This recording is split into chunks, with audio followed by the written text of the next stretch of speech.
কর্মী নেবে জার্মানি, বাংলাদেশিদের জন্য সূচক। ইউরোপের শক্তিশালী অর্থনীতির দেশ জার্মানির বিভিন্ন প্রতিষ্ঠানে এখনো কাটেনি কর্মী সংকট। বিগত বছরগুলোর মতো এবছরও প্রয়োজন কয়েক হাজার সুদক্ষ কর্মী, যেখানে বাংলাদেশিদেরও রয়েছে অপার সম্ভাবনা। বিশ্বের অন্যতম শক্তিশালী অর্থনীতির দেশ জার্মানিতে দেখা দিয়েছে ভয়াবহ জনবলের অভাব। বিশেষ করে ক্ষুদ্র, মাঝারি ও ভারী শিল্প প্রতিষ্ঠানের নানা পদে স্থানীয় সুদক্ষ কর্মীদের পাশাপাশি প্রয়োজন কারিগরি বিষয়ে অভিজ্ঞ জনবল।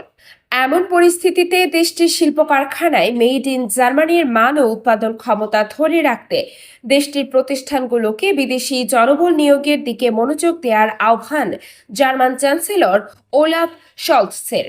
বুধবার 15 মে রাজধানী বার্লিনে German chamber of commerce and industry আয়োজিত এক সভায় প্রধান অতিথির বক্তব্যে তিনি এই আহ্বান জানান। ওলাফ শলৎস বলেন, জার্মানির উন্মুক্ত অর্থনীতি পৃথিবী বিখ্যাত। আমাদের শিল্পের উন্নয়নে এটা দারুণ ভূমিকা রেখেছে।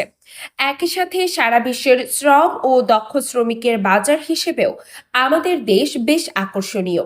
তাই সরকার ও ইউরোপীয় ইউনিয়ন বিরোধীদের বিষয়ে বলতে চায়, তারা দেশের শিল্প প্রতিষ্ঠানগুলোর অভ্যন্তরীণ সংকটের বিষয়টি বুঝবে না। শিল্পকে মজবুত করতে হলে আমাদের বিদেশি দক্ষ জনবল আনার বিকল্প দেখছি না।